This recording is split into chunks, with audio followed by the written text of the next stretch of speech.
No niin, morjesta ja tervetuloa uuden videon pariin. Tällä kertaa lähdetään yhdeksi yöksi kotatelttailemaan tuonne metsään, mutta tässä on pieni mutta edessä. Mulla on tämmönen pieni testiprojekti tässä ollut meneillään, että mä oon laittanut noin kuukausi sitten kotateltan metsään. Ja kaikkihan tietää, että talvella sataa lunta. Voi olla pieniä ongelmia edessä, mutta lähdetään katsoa vähän, missä kunnossa se teltta on.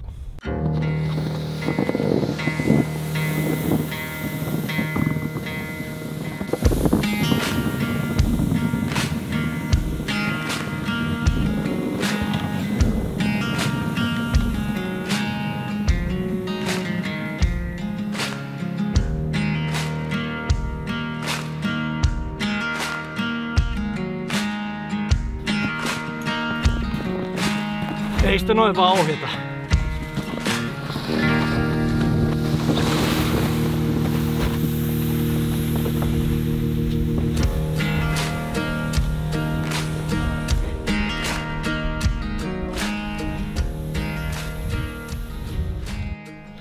No niin, heti alkuun voi sanoa, että ei kyllä näytä hirveän hyvältä. Aika länässä näyttää oleva. Mennään kattoo. Mun mielestä tossa Nordmarkan teltassa ei ole ripstoppia ollenkaan, että onko se kuinka pahasti revennyt ympäriinsä. Pahat näyttää. Mennään kattoo.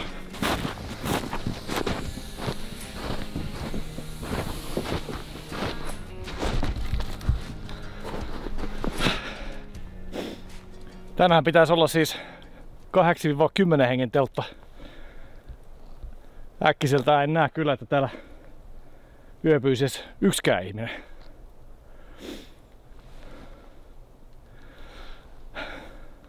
Nopea arvio on se, että keskitolppa on paaluuntunut ton painon takia aika syvälle maahan. On mulla projekti edessä, jos mä mennään tuolla yön viettää. Näyttää aika hurjalta.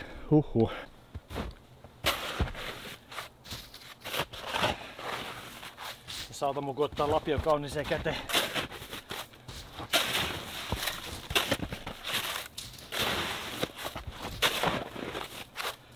Ai vitsi, ei kyllä hyvältä näytä. On kyllä niin märän näköistä kyllä.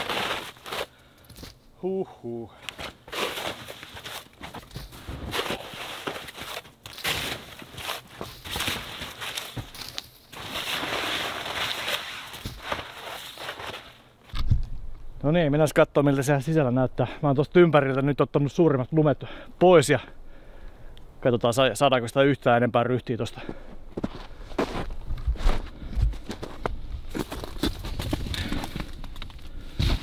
Kyllähän toi itse asiassa näyttää siltä, että kyllähän siellä nyt yksi mies hätätapauksessa päässyt pötkyttää.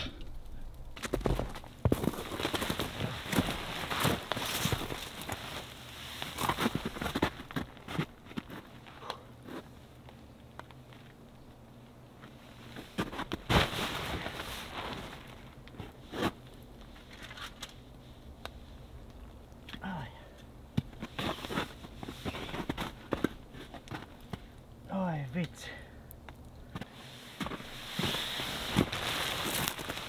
Nyt näyttää todella pahalta.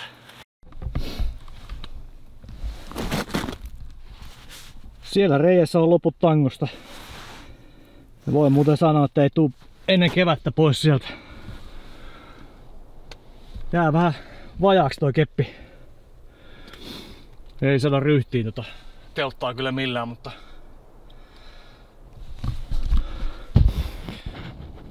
eipä siinä. Onneksi mä oon yksin liikenteessä, ettei tarvitse ihan sitä 10 henkeä majoittaa täällä näin. Niin me pistetään tähän kamina paikoilleen ja mennään tämmöisellä minimalistiversiolla nyt sitten eteenpäin. Sinne jää keppi. Tää muistuttaa itse asiassa kooltaan aika lailla sitä meikäläisen G-Stoven 2 hengen telttaa, mikä loppupeleissä on 1 hengen teltta. Ja niitähän oikeastaan enää edes valmisteta. Se firma meni konkkaan ja eipä siinä. Kamina paikoilleen ja sitten se lähtee. Tuossa hetken aikaa mietin, että mitä mitä tässä olisi nyt tehtävissä toisella tapaa, niin totta kai varakeppi. Sitähän löytyy luonnosta. Katsotaan, olisiko tää oikein mittainen. Jos ei, niin sitä on helppo säätää.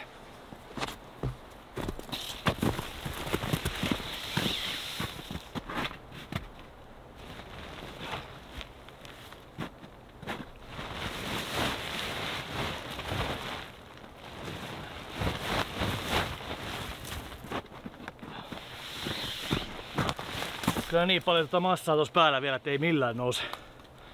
Pitää lapioida lisää lunta pois. Märkä lumi painaa kuin synti.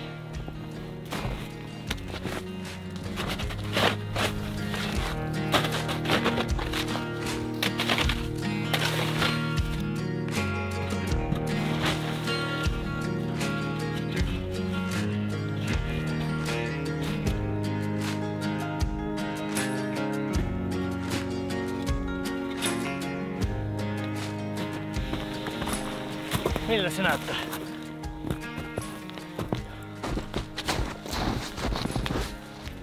Se todellakaan missään superryhdissä vieläkään, niin kuin se kuuluisi olla. Varmaan sanomattakin selvää, että sitä telttaa ei kannata talvella jättää omiin nokkinaan ainakaan kuukaudesta tuonne luontoon. Tää oli mulla nyt tämmönen oma henkilökohtainen testi, että halusin nähdä, mitä tuolle teltalle tapahtuu. Lämminhän täällä tulee. Raskasta homma. Joo, sitä pitäisi pikkasen vielä nostaa. Kyllä mä pystyn siihen. Ihan varmasti.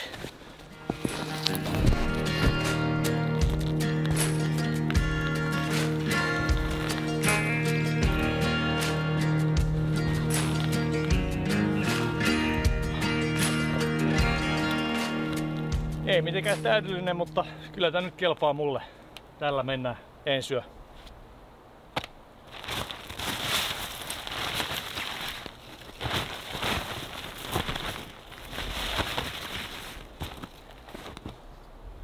Ei muuta kuin kamina sisään vaan ja hyvä tulee.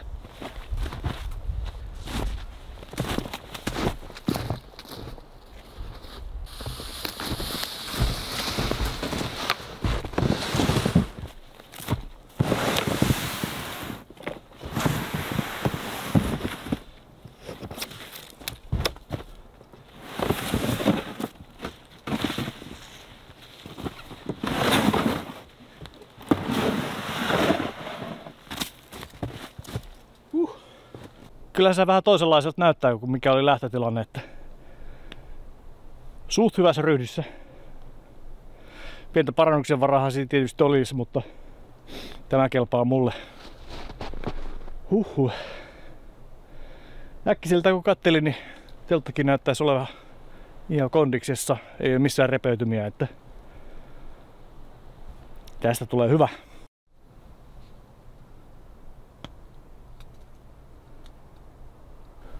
Samaan kyllä pystyisi sanoa tästä meikäläisen telttakeppivirityksestä, että se on kiviesti vähän kyseenalainen.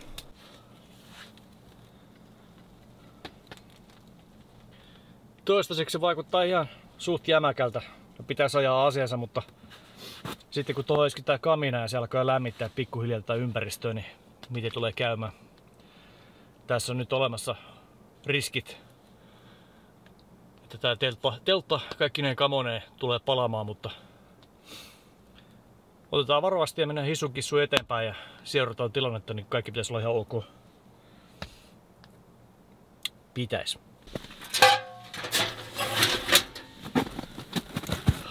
Vanha kunnon uskollinen. Siinä se taas on. Täällähän on heti selkeästi kriittinen ongelma. Rikkinäinen lasi tuli irti tuosta noin. Nyt pitäisi jotenkin tuo saada ehjänä paikoilleensa. Muuten ei päästä tullistele kaminan kanssa kyllä yhtä. Se on mikä on varma. Huonompi homma.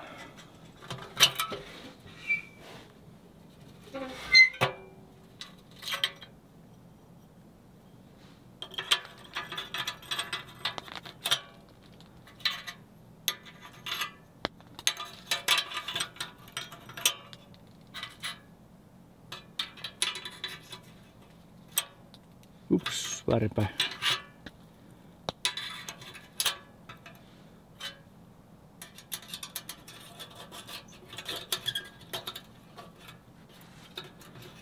Pitäisikö tuolla tuo pohjalla?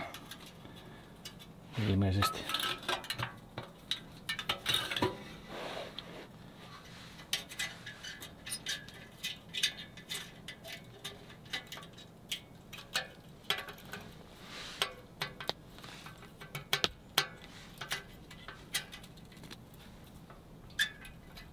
No, eipä tällä kertaa ainakaan tarvitse tuota käyttää kiukana, niin ehkä se nyt on ajaton asia. Tällaista se on. Nämä varusteet pitäisi kyllä aina varusten väläpätä niin sanotusti ihan huolta ja pistää kondiksi aina saman tien.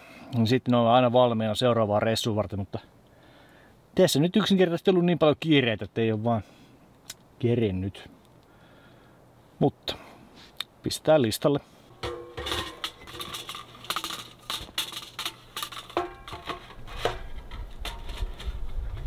No niin, nyt olisi kaikki kamat paikoillaan ja sitten ei muuta kuin tulia vaan kamina. Tuo saisi olla vähän korkeammalla kyllä. Yksi ekstra putki ei tekisi yhtään pahitteeksi. On vähän turhaan lähellä tuota teltan huippuun nyt. Tuo kipinäiste. Näillä mennään nyt tällä kertaa. Ei ole ylimääräistä putkea missään. Tuo on se ennenkin toiminut. Ehkä muutama reikä saattaa tulla lisää tuohon noin, mutta sehän on vasta ajan patinaa.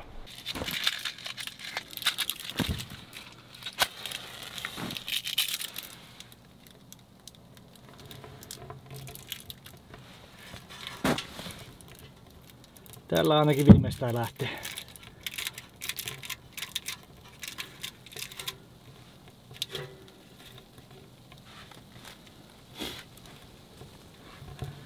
Tosi erämiehen varusteet. Sytytyspala.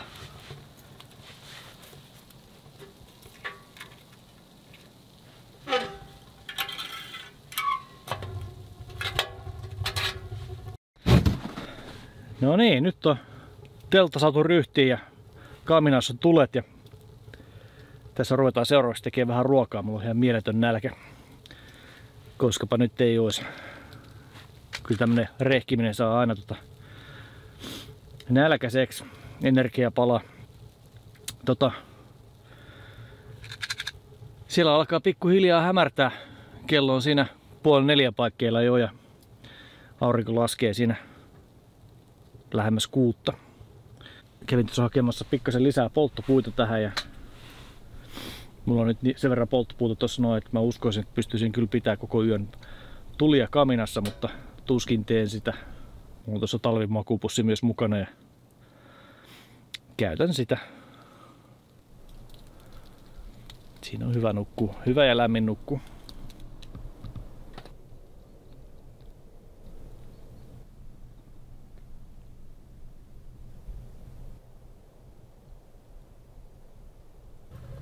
No niin, täällä on vesi kiehumassa ja kovaa vauhtia. Mennäisin vähän pastaa keittää ja sinne tehdä tommosen lohipaastan. Veikkaan, että siitä tulee aika hyvä.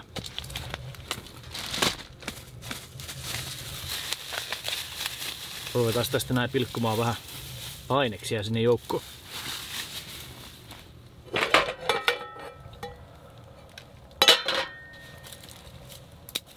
Chibuli.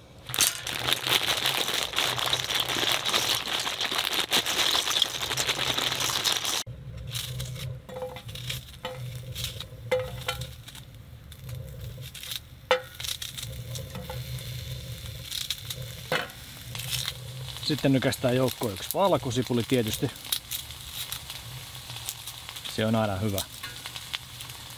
Eikä sitä voi koskaan olla liikaa.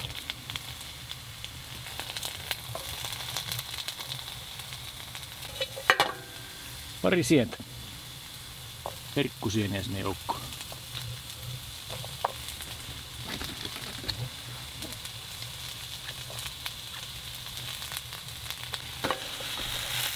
Siitä lähtee.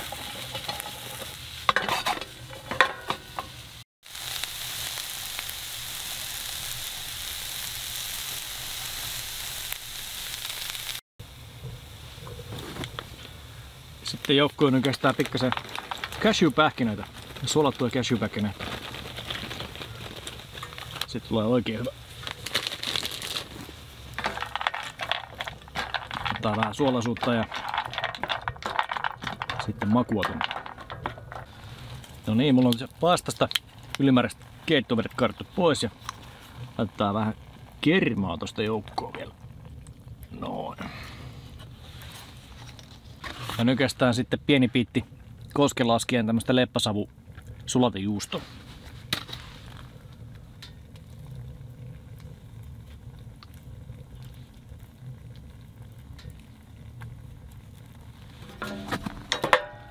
No niin. Sieltä joku hyppäs kyydistä pois.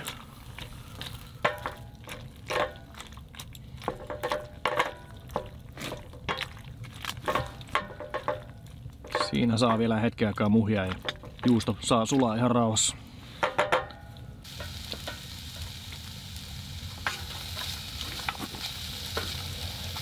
Ai että mikä tuoksu. Alkaa olla aika esteettinen tuoksu mikä tätä nousee. Kyllä meinaa kelpaa. Ai. Mä alun perin mietin että mä olisin tämän saman reseptiikan tehnyt, mutta olisin käyttänyt siskon makkaraa. Se on oikein maittavaa siitä kun paistelee oikein hyviä palluroita tuohon noin ja sitten vetää sen tämmöiseen vähän samantyyliseen pastasekoitukseen sen joukkoon, niin kyllä muuten maistuu. Mutta tietysti kanavalla kun aina välillä käydään vähän kalassa, niin mikä sen parempi kuin kylmä savulohifile, niin vedetään nyt kalalla sitten tää reseptiikka, mutta kannattaa ehdottomasti koettaa kumpaakin. Toimii. Niin, ja sitten otetaan tää itse kala täältä. No, tuosta. Leikataan pikku siivut siitä tosta noin vaan karkeasti ja nykästään kaikki tänne joukkoon. Sinne just. Mitä ei tarvitse säästää.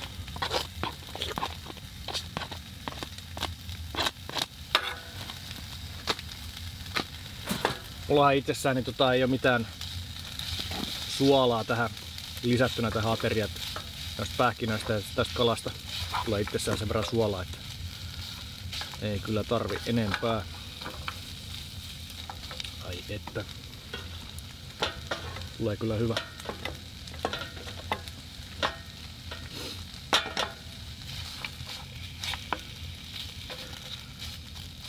Kala itsessään ei tarvitse kypsentää ollenkaan. Sen voi syödä tuosta noin vaan. Eiköhän tää olla pikkuhiljaa laitteessa valmis. Sekoitellaan ne kaikki tuohon yhteen pataan.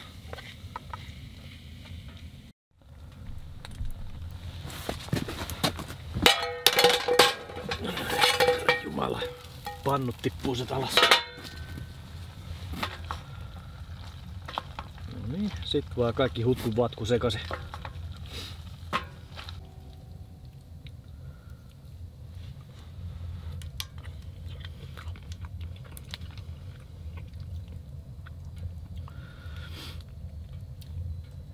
Ai että on hyvää.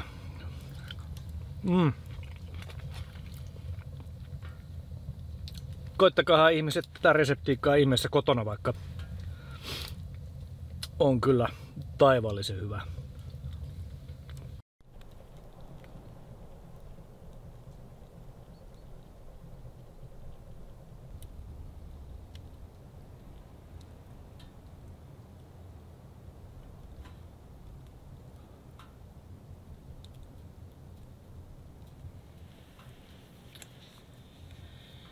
Jaha, vain niin.